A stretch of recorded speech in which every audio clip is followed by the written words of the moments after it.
All right, here we are at the Crystal Clear Point Studios.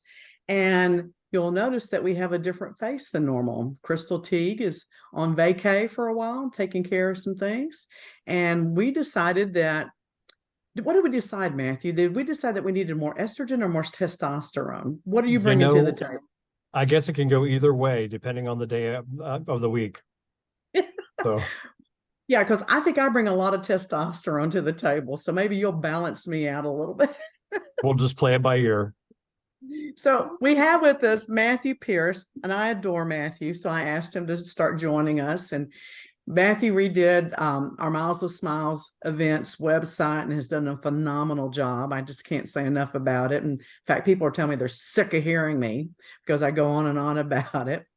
So, and I'm having a day. I'm just going to tell everybody I'm having a day.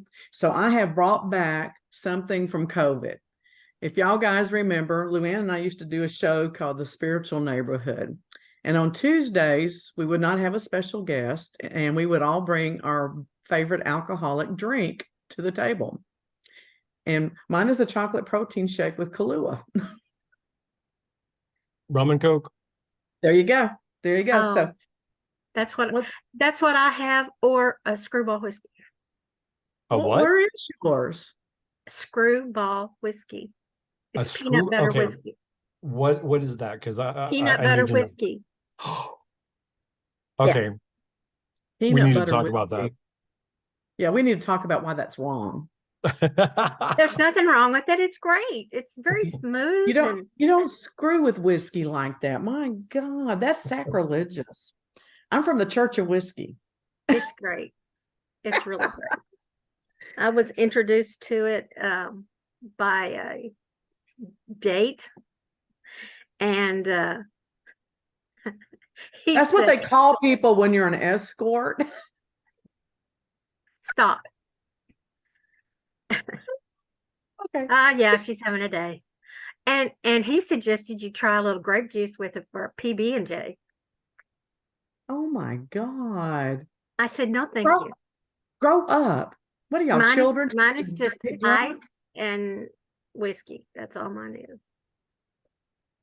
So I I think asked, that would be good with like an iced mocha from Starbucks, like Maybe. the peanut butter and chocolate. Yeah. With the coffee. That would. Oh, I might have to try that. I think she's I'm throwing looking, up. Save her. I am. I'm looking for my container so I can throw up. I was at lunch yesterday with some friends and I ordered Kahlua and cream. I've never had it brought to me this way. She brought me out a double shot of Kahlua and a little bitty pitcher of cream, like what you used to pour into your coffee. I'm like, what the hell? So I poured it in my Kahlua and I drank it. Okay. But I was not used to that. So since Matthew's new and we wanted to make him feel welcome, because we wanted to trick him into feeling comfortable. Because I'll tell you more about that later. We let him pick the subject today. So what are we talking about, Matthew? Well, I mean, we had different conversations like over the past couple of days, but we kind of landed on discussing the inside of the metaphysical community, the kind of the bias between men and women, men and women healers, men and women readers, and things like that. And it kind of seems that right now, the way things are going, it's a little bit more female centric than it is for males. Because I know that me being a reader and a healer and things like that, it's a little bit more difficult to kind of be accepted as that inside of the community. So I thought we'd discuss that. And see, I think that was a great subject because for me, I feel like I get glossed over or ignored a lot of time by a lot of the spiritual community because I identify as Christian. And excuse me, but spiritual gifts are in the Bible. Okay. If you want to have that argument, call me because I love to argue about that. Matthew feels like maybe there's a possibility that as a male, he gets glossed over and Luann gets glossed over because she's short. So I'll never forget the first psychic fair I went to. there were 6 or 7 ladies sitting at tables. They didn't have any tablecloths or any kind of decoration or anything. And they were all older ladies with what I call football hair. Do you know what that means? Mhm. Big hair, Well, beehive. what's supposed to be correct for older women, short hair, and it's probably had on 3 layers of hairspray, and I kind of went, hi, hi, hi, and thinking, wow, what? No personalities, no nothing. So I was biased immediately. Yeah.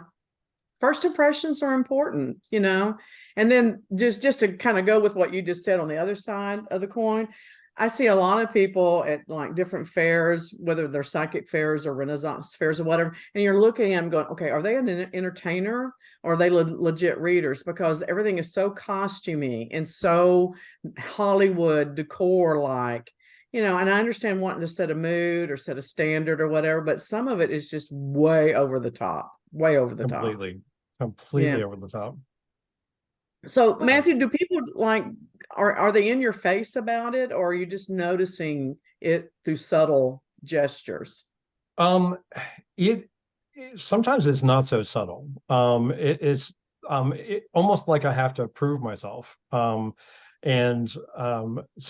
I can't tell you how many times that I've kind of like gone and said, "Hey, I would love reading for you," and we're like I'm just going to say in general, female would have to go and do a reading to kind of be vetted for, the event or whatever they're doing. I would have to read for 3 or 4 people, all women, probably. I mean, most of the time, Mhm. in order for me to be able to participate in the actual event. So, and I mean, the psychic fairs that I go to, I mean, there are predominantly more women that are doing it than I am. I might see like 2 or 3 other people, men in the group, but I mean, it's more predominantly women. I think more so the vendors or the people that are selling stuff are more men than women these days, but that's just kind of the impression that I have, going to the small amount of events that I go to. Well, sometimes I have found that the men are selling the goods because their wives or their partners are the readers, so they're working hand in hand. So like, okay, so we have, because of Miles of Smiles, we have a very defined line that Mhm. gets gray at times. We have our entertainment, and then we have the logistics of real metaphysical gifts. And we take the metaphysical gifts and we intertwine them with the entertainment, not the other way around. And we have 2 male readers. You will be our third as we add you to the team. Mhm. And we have just 2 females. So we're now going to be on the other side of the fence and have more male readers than female readers, which I'm kind of excited about. So, Do you, kind of a question for you? I mean, when you present like your packages and things like that for specialty events, are people looking like more for like a fortune teller in the mindset of like, oh, it's going to be a female, or are you looking? I mean, what are they looking for? occasionally, someone will say, I prefer a female if I ask. But in our letter of agreement, a lot of people think they're always hiring me because, I promote me, I'm the face of the company, blah, blah, blah. But in our letter of agreement, it says that I get to choose whoever goes. Right. So I always figure out, number one, who's available. That's the big thing because everybody has other jobs or other things they do, and who has their favorite things to do. Like Luann is not real thrilled about doing handwriting. She's going to have to get good at it though, and she's going to have to do it eventually. But everybody is able to do most of the services eventually. They just have to practice at it, or they lose out on opportunities. And my thing is that unless you're promoting yourself as a professional, because I am a professional handwriting therapist and a professional handwriting analyzer, okay, and I'm also a trainer. So I promote that when I'm promoting me. But if we're just doing it for the entertainment, you're taking your gifts and you're taking a few guidelines and you're tying the two together and you're giving them a fun little read for 5 minutes, And so it's a combination of things. So that's why all of our readers can do most of the services that we do. Did I answer the question or did I get sidetracked? No, I About whether people ask for women or just Yeah. They assume do. that- Occasionally, they will ask for women if they're younger women, or if it's a bridal shower, they'll say, I would prefer a woman than I do a man. Most people assume they're always going to get a woman. And if I know that I am going to send them a man, I'll say, do you have a problem with that? You know, and because I have taken Scott with me, my husband, on enough gigs and we have worked together, my repeat clients, a lot of them are just comfortable knowing that we have men, and also the fact that the other male reader is my son. So they get that it's a family thing, and they assume that we're all gifted, and and things like that. So it's not been a hard sell, is my point. It's just not. It's been an educational transition, but it's not been a hard sell. I think it's because many men do not tap into their intuition. They do not tap into what they know. Oh, I knew that before it was coming, but they ignore that. You know And what they that's tap okay. into? Do you know what they tap into? Do you know what they tap into? You I'm know. afraid to ask you. You know what they tap into. You know. They That use takes a lot of energy. that other intuitive skill. That lightning rod of information that they gather things Yeah. from. Well, I think it's because I think anyone can tap into their intuition if they just will. Yes. Of But course. men are reluctant. Of course. Because it's seen as a feminine Mhm. trait or feminine talent or whatever. You don't see it even in a lot of literature. I mean, Harry Potter is really the first modern literature that addresses magical or spiritual gifts, even though it's fiction and it's not true and all this other stuff. It's a first really modern literature that really addresses that as a possibility Yes. that I'm aware of. There may be others. That's all I'm aware of. So Mhm. Yeah. Well, that's very true. I mean, and I do find sometimes it is, I don't know, that I'm operating at a disadvantage, because if I'm trying to take and like advertise my services, people can come back and go, well, I have like 10 other women that can do that. And it's like, but I have a yeah, kind of they're not as good looking as you. oh, well, thank you, but Well, I mean, seriously, that plays a lot of into it, the rapport and the connection, that type of thing. I'm not being silly. no, I get it. When I went to Houston, I was my friend down there, Karen, she goes, "Oh, you've got to have Shannon read for you." Okay. Well, I walk in and he is there. Right. And I didn't think anything about it. But when she said Shannon, I thought woman. Mhm. Oh, I love Shannon though. I'm glad you got a reading. Yeah. He was I love very Shannon. good. He was very polite, and he goes, "Okay, I'm just going to tell it like it is." I said, "Please do." No. No, but you mentioned something, Matthew, that I want to talk about for just a second.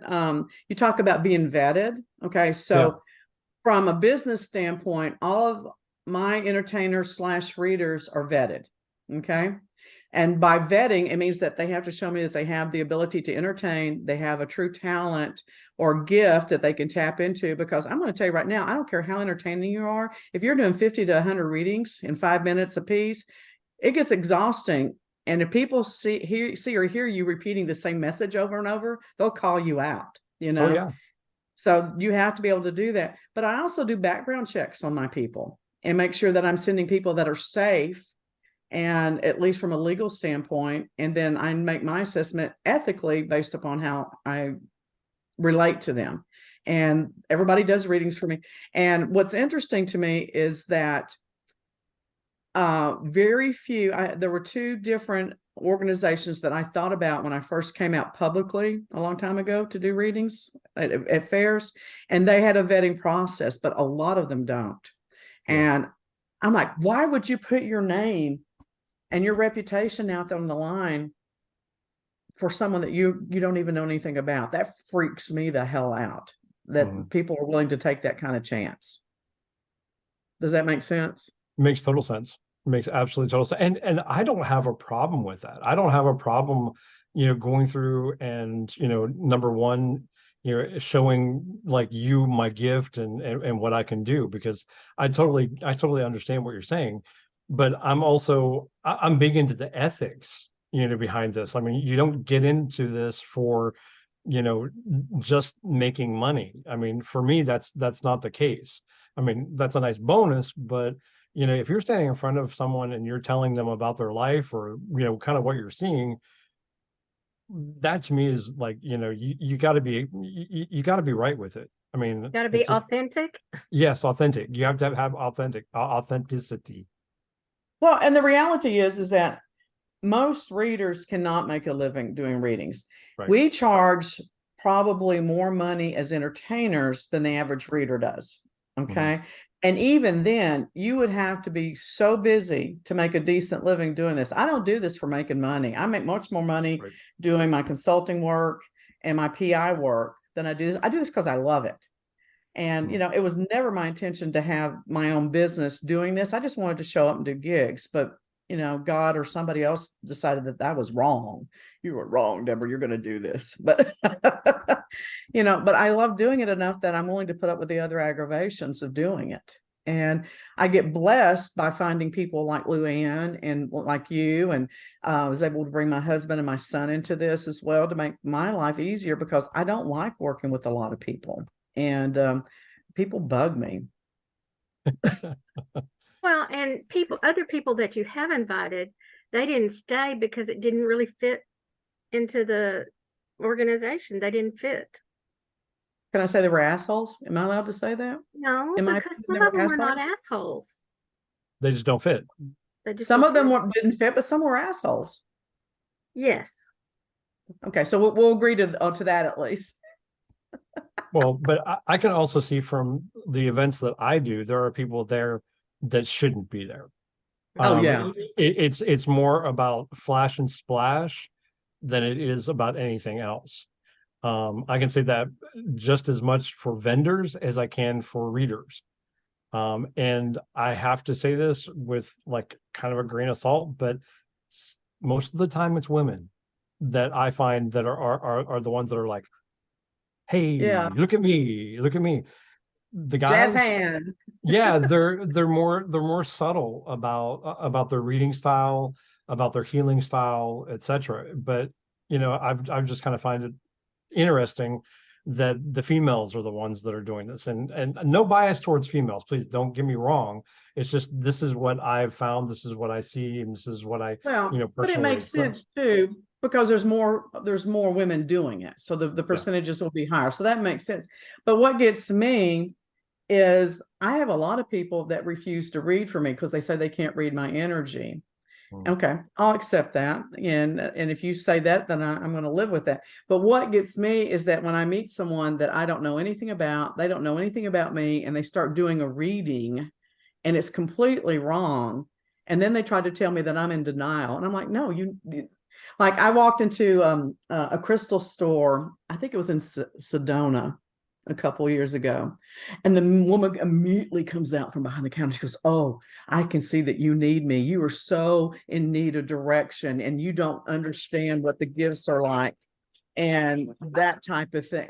And I looked at her and I looked at my husband and we both just laughed and turned around and walked out. I probably would have at least bought a rock from her because I was looking for rocks. But I just thought, first of all, no boundaries.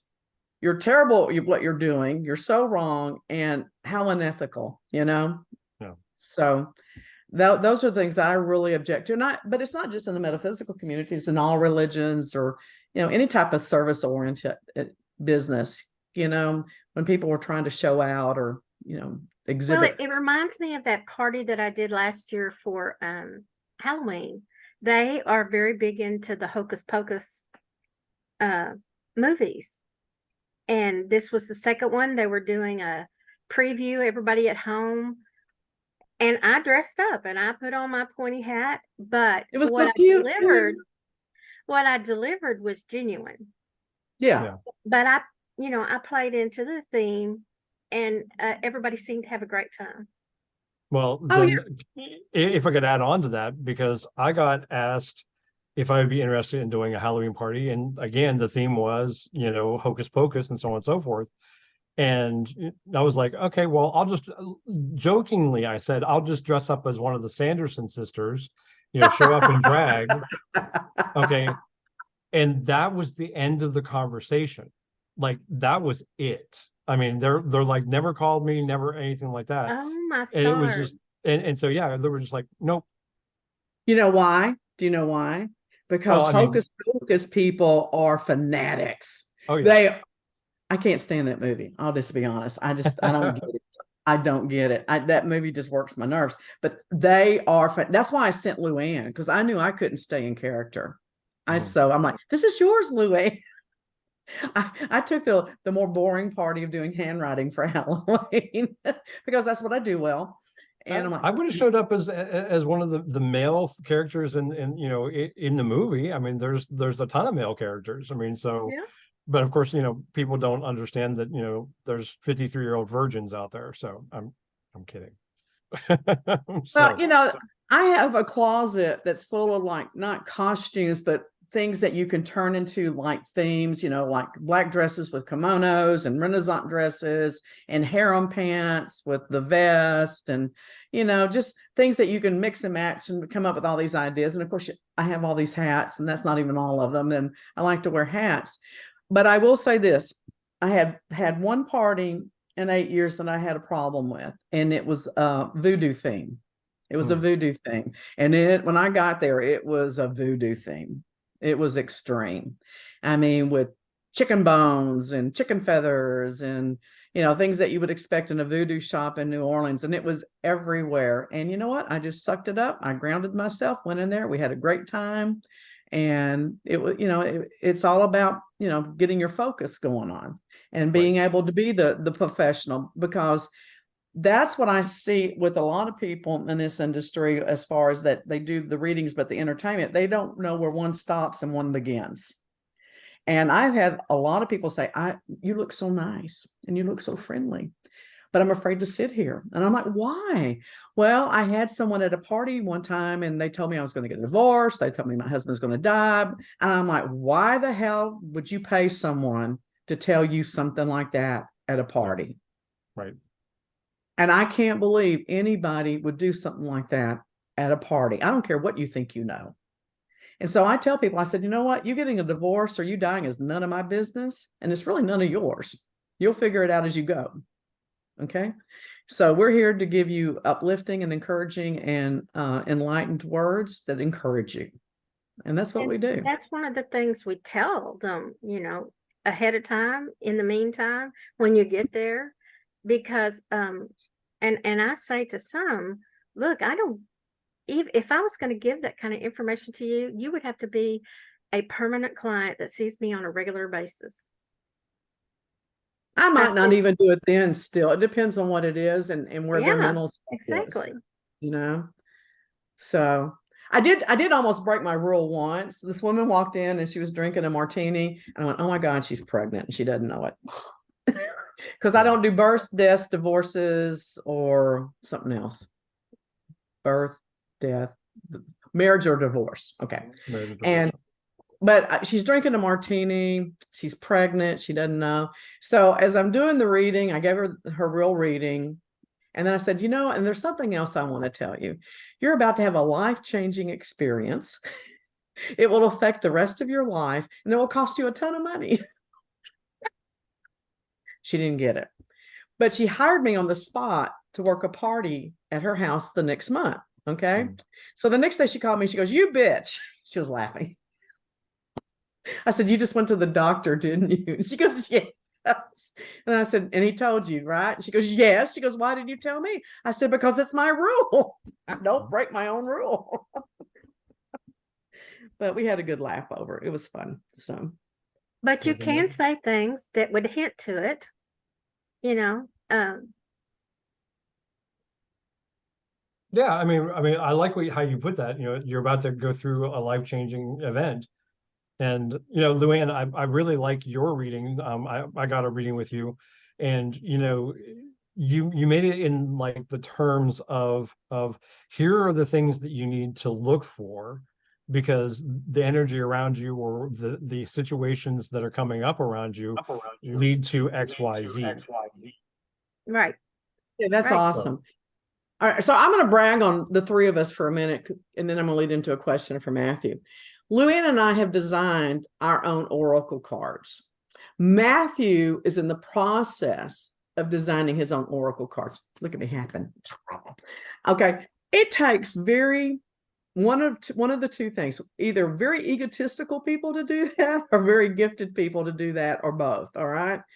And so I guess one of the reasons why we're having this conversation today is that I think a lot of gifted people get overlooked regardless, because we don't promote ourselves exclusively as this or this or this. Matthew is very gifted as a businessman, and that's how I met him. And I think I knew you for over a month before I even knew that you were a reader, you know? And I've been doing spiritual messages since I was 4 years old. And I was written up in the Dallas Morning News when I was 12 at a Halloween carnival at a school for how good I was, you know? So we don't go around tooting our own horn. But so with that said, Matthew, what do you think you can do, or what we can do as a group, to help not just promote you as a male, but how we can kind of open up the lines of communication for people to start seeing this male energy in the metaphysical community? Do you think they're afraid? They just don't think about it? Do you think they're prejudiced? What do you think's creating all this? Honestly, I don't even think people think about it. I don't think that this is a topic that the metaphysical community has even broached. You know, if we're talking about the mindset, I mean, you hear all about the feminine divine, but you don't hear a lot about, well, what about the masculine? What about the masculine divine? You know, and actually, you know, as a male, being able to notice, okay, well, wait a second, yes, I am male, but I have both sides. I have the loving, caring side that is associated with being feminine, but I also have like a very, very analytical business mind that is more associated with, you know, being male. And like, how do you combine those two? So I think that we need to have more conversations, you know, around men and the power that men have, and not like kind of like emasculate, you know, the readers and the healers and things like that, you know, are out there. It's all well and good that we discuss a lot about the feminine divine. I'm all about the feminine divine. I support the feminine divine, you know, but I also want to kind of like say, can we kind of like consider that there's a masculine divine too, that, you know, we have is just as much to offer. So, I mean, how to start that conversation? I mean, I don't know. Well, it's almost, oh, go ahead, Luann. Oh, I was going to mention what's his face, Edwards, but there are a lot of men in this business. Yeah. And people don't think anything about it. Like Steve, isn't it Steve Spur that's the cowboy reader? Yeah, yeah, I love him. So, you know, what gets me about it is that sometimes when I'm having like some one-on-one conversations with women in the metaphysical community, it's almost like they're angry or it's rebellion because it's all about goddess energy and the feminine, you know. So it's like they have created this bubble, the spiritual bubble, and they see it now as their job to counteract the masculine divine based religions like Judaism, Christianity, Muslim, that type of thing. And so this seems to be like a common denominator across the board with most religions, is that they focus on one or the other instead of seeing it as a whole. Yeah, because I think that's where the huge disconnect comes. It's about duality. Yes. Really, because you can't have one without the other. Yeah. Well, let me go on. It's just like having light without dark. It doesn't happen. I agree. So I was having this profound thought in the hospital when I had my surgery last month. I had some really good thoughts on drugs. I think I'm going to start doing drugs because I had really interesting ideas. What if this binary, non-binary movement with the I can't remember all the letters, LGBTQ plus, LGBTQIA plus. Oh, thank you. I have a block. What if that is really what's moving us forward in a very awkward and very uncomfortable way, though, into understanding that we are all these things combined. And, Mhm. like I was looking at this article, just talking about all these celebrities that were bisexual. And I'm like thinking, well, if you're either homosexual or heterosexual or bisexual, what doesn't that cover all of the sexualities anyway? Mhm. Why did we need to break it down even more? And so then we have the sexual identity. So you could be bi, gay, or straight, but now we don't know if you're female, male, or hermaphrodite. And wouldn't that cover all of those as well, as far as identity, being psychologically a hermaphrodite? So I'm just wondering why we're having to get so precise in all of our definitions, because it's getting even more confusing for a lot of us old people. And we're trying to be kind, and we're trying to be engulfing and encompassing and embracing, but they're making it hard. Well, I have a theory on that. And my theory is this, is that the world has become a place that is not accepting.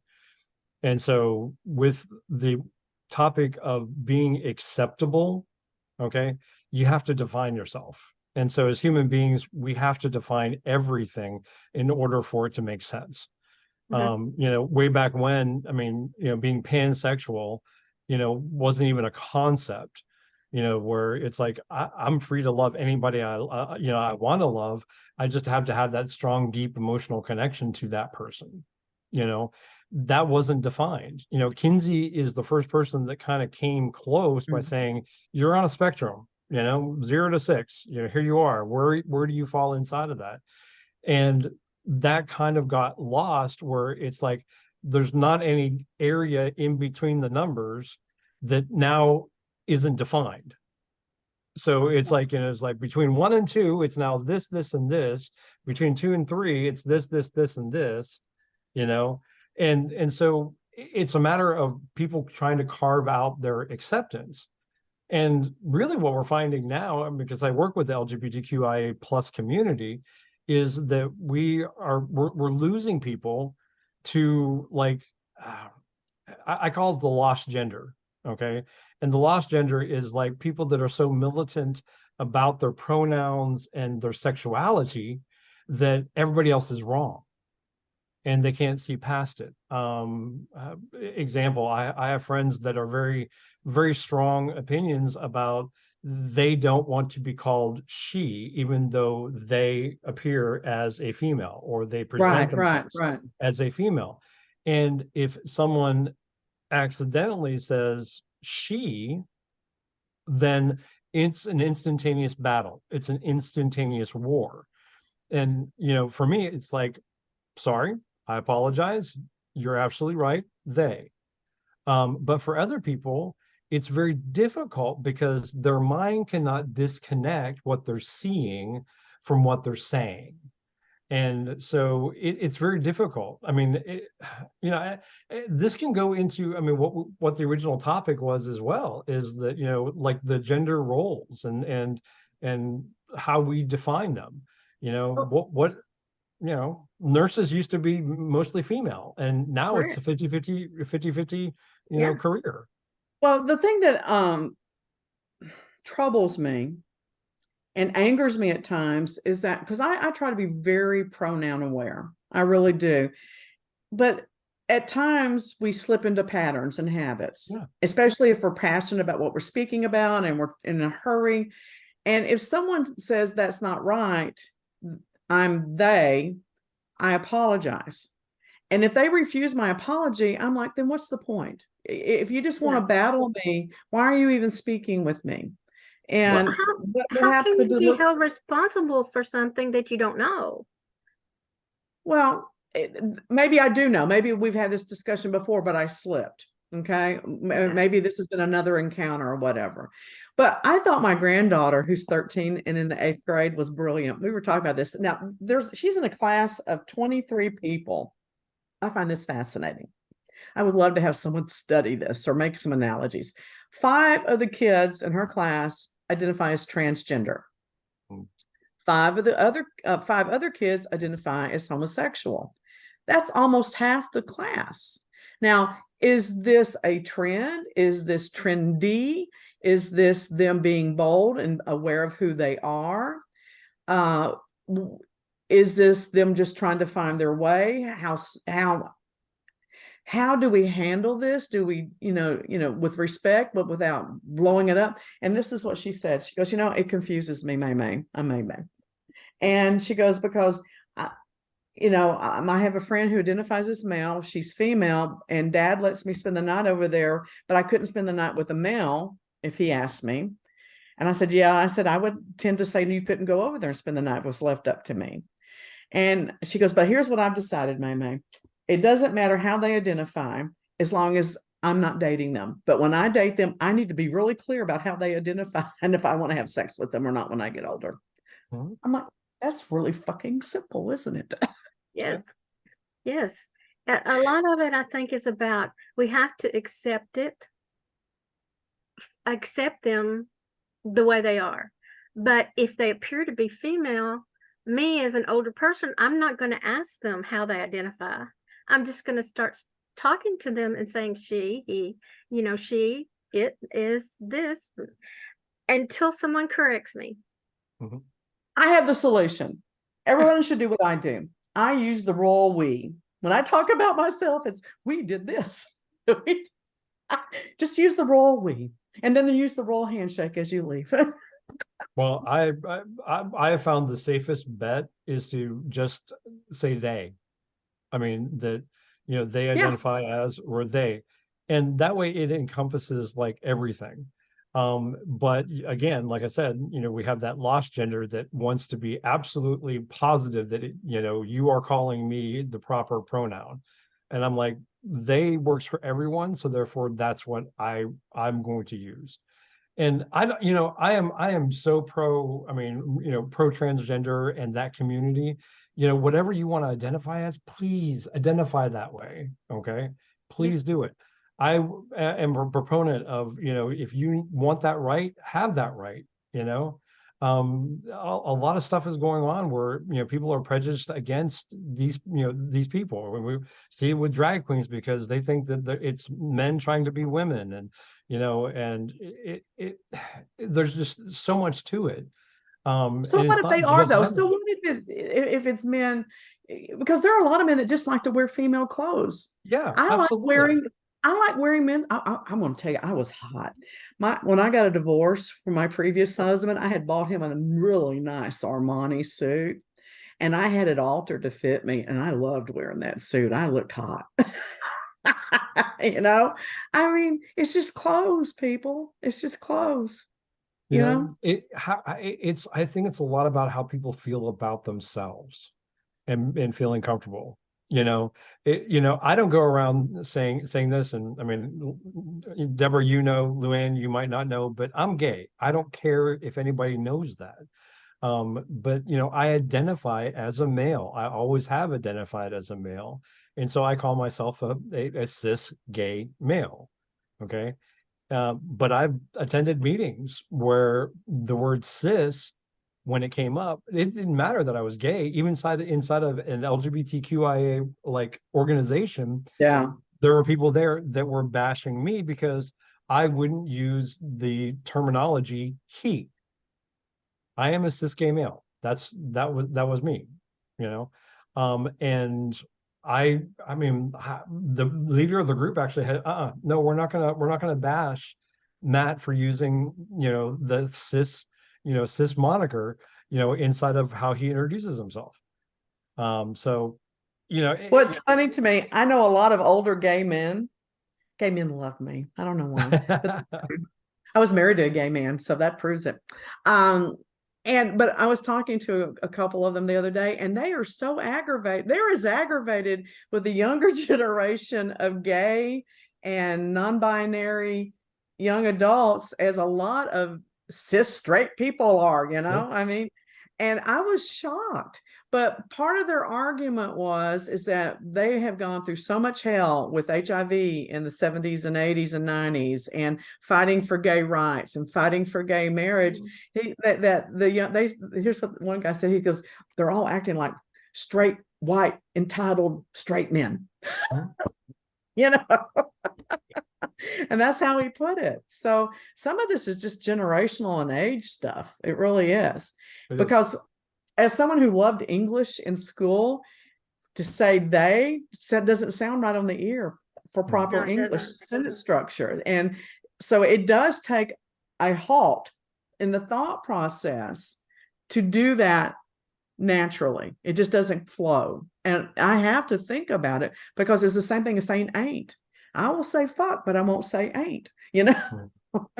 So, you know, I just Well, want people to extend grace to me like I tried to extend it to them. That's all Exactly. I ask. yeah. And I grew up in a family that said it didn't matter what color you are or what other things if you treat me like I should be treated, I treat you like you should be treated. Doesn't matter. You be non-judgmental Right, right. about meeting new people. So what can we do to open up? Let's go back to our tiny topic because we've gone big. Big. How can we open the spiritual community up? Because I do try to be a part of the spiritual community, even though I'm a Christian. How do we open them up to be more accepting of men, more accepting of people who do not identify as pagan? That's the other thing that gets me. When I'm in a pagan group, there's always going to be one that wants to talk to me about how horrible the Christians are and how they stole all the pagan holidays and blah, blah, blah, blah, blah. I don't care. I just don't care. You know? Well, but I actually think that you're actually on a point right there, because if we look at spirituality and religion in general, I mean, it's always been divided by sex.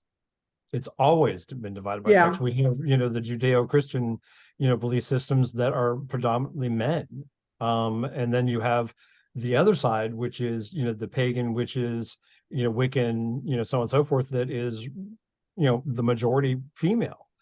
And so it's like, how do you go and have a conversation about that?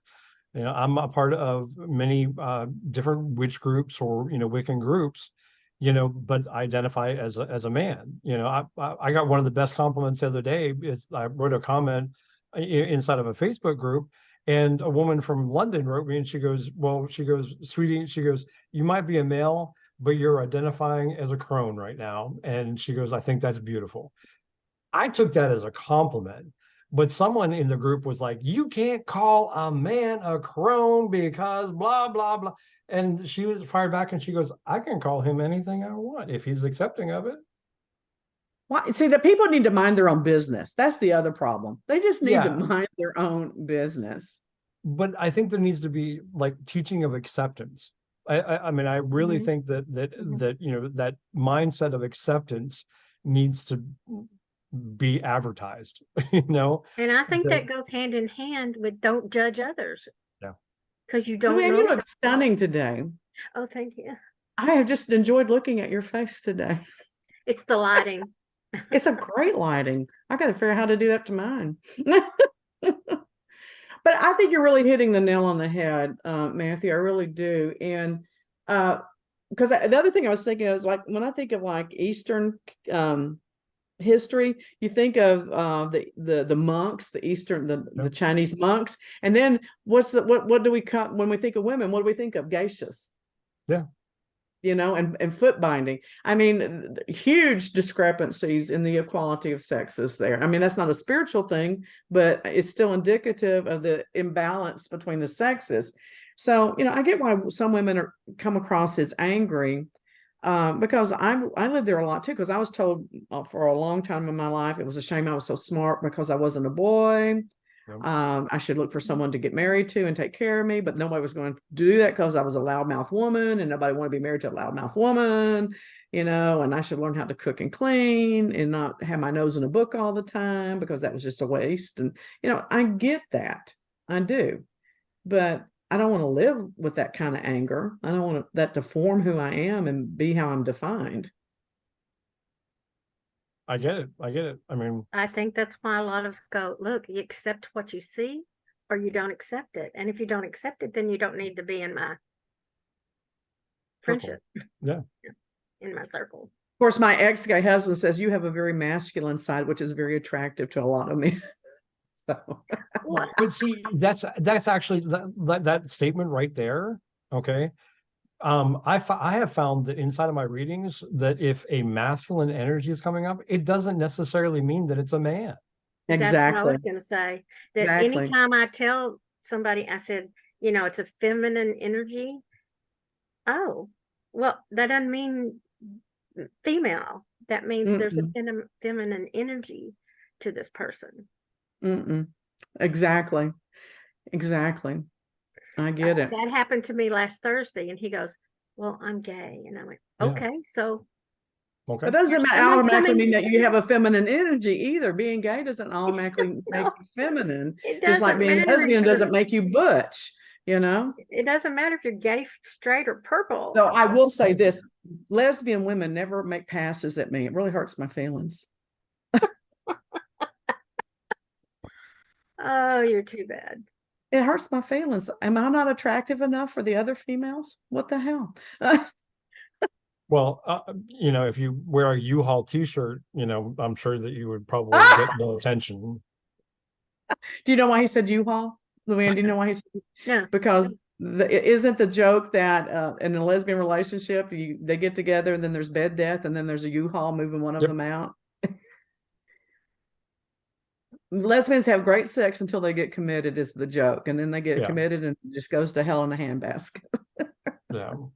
They have a course- tendency to move in together, like, very, Yeah. very, very soon after a relationship starts. It's like, so yeah, that's the joke. That's the running joke. So this will be a great way to see if anyone watches our show because we will get a lot of hate mail for that joke.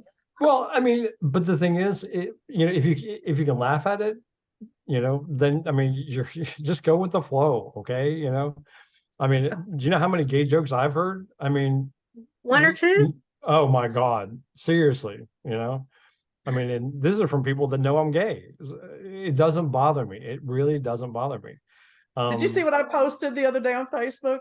I miss the good old days where your gay male friends would tell you when you looked good and fix your Yep. outfit and Yep. tell you all the latest trends before Nordstrom even knew what they were. I miss Exactly. those days. I had a great Yeah. roommate. He was gay. He was a hairdresser. He did my hair and makeup every day. He cut my hair. He would put toothpaste on my toothbrush every morning before I got dressed. He cooked. He cleaned. The only thing I had to do for him is that once a month he had a drinking issue, and he would always get arrested for disturbing the peace, and I had to go bail him out once a month. And he treated me like a queen the other day. So it was great. I loved it. Well, people ask me, can you do hair? Can you do this? Can you like arrange flowers and so on and so forth? I was like, I didn't get that gay gene. Sorry. I did not get that gay gene. I can make things look pretty, and I can design a room and so on and so forth. But I'll tell you what, it's going to be minimalistic. You want to go anywhere beyond that? I'm not the gay. All right. I'm going to tell y'all a real quick story. My first transgender relationship. I'm going to tell you a story about her. I loved her dearly.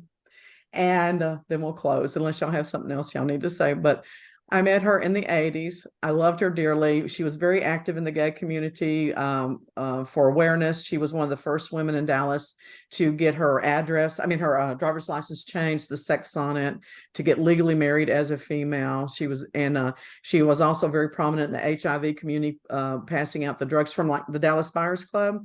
We used to go and pick up drugs there and pass them out. I didn't know we were doing anything illegal. I just was helping. Okay.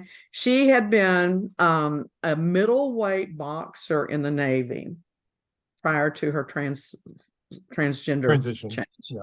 Yes. And she had a very successful hair salon in the Oak Cliff area. And, that's kind of a rough part of town, even back then. Okay. And we're walking down the street one day and this guy tries to steal my purse. And as he grabs my purse, he had to run past her and she grabbed him by the shoulder. I thought, boy, those big hands are fixing to knock him out. This will be great.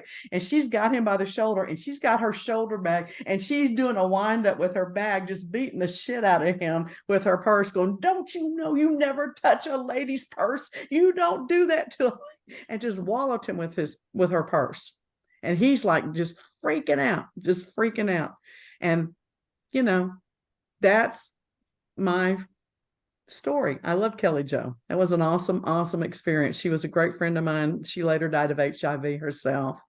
And but that was awesome. But she wore her hair in a big old Pentecostal pinup. She did hair for all the old ladies in the area and stuff like that. And she was just a wonderful person. My life would not be as rich as it is if I had not known her. She made all the difference in the world. But I'll never forget that purse. I'll never forget that wind up purse. Wind up and swing. So, and hey, Deborah, I want to say thank you for having a format. I mean, this podcast, because I mean, we started out with one topic. Yeah, it turned into something different, but it kind of gave us the freedom to kind of explore. And I think that that's one of the biggest things that the world needs right now, is just that freedom to explore. We can all be different. We can all have our individuality. But I love this platform where we can start out with one topic and not disagree on it, and go into another topic, that is kind of similar, and just share. So thank you for allowing me to share that time with you. Well, thank you for saying that. And thank you for not calling me Squirrel Girl, because that's what most people call me, because I change topics so much. I don't think we ever purely stay on track for 45 minutes or an hour. And isn't that the way just conversation with friends are supposed to go? Yes. You start, you're trying to talk about that, and then you just kind of wander over here, and then you wander back. And so it's okay. Well, I'm glad y'all enjoy it. I enjoy doing it. It lets me get a lot of things off my chest. It keeps me from getting mad at people and punching them in the face. Things like that. I work off a lot of animosity. I encourage y'all to bring your favorite drink of choice to the podcast every week. And loose lips don't sink ships on this show, so say whatever you need to. And I think you're the perfect match of testosterone and estrogen for us, Matthew. I'm so glad that you're going to be with us, and I look forward to more conversations. So let's think about what we're going to do next week, and let's just be transparent and be authentic. Okay, great. All right. So Matthew, start us off with our close and tell people a little bit about what you do quickly and where they can find you. Okay. Well, Matthew Pierce. I am a psychic medium. You can find me at matthewapierce.com. Is my personal website. I also own a business called Metaphysical Events. And we do everything from event planning to websites and branding. And you can check us out at metaphysicalevents.com. That's me. There you go. Luann. Well, I'm an herbalist. I started off in this life as a nurse, but I ended up in herbs, and it's at herbal-lou.com, or you can email at herballou1105@gmail.com. Thank you. And I'm Deborah Colleen Rose at gmail.com. It's privateinvestigations@isju.com. Entertainment using the spiritual gifts to their best at milesofsmilesevents.com. And I got really excited the first time Matthew said he did branding, because I thought I met a fellow S&M aficionado. But I was wrong. So, but anyway, there's branding. Not that kind of branding. Then there's branding. We do both on the show. Okay. All right. Y'all tell everybody bye, and we will see y'all later. Bye. Bye. Bye, y'all.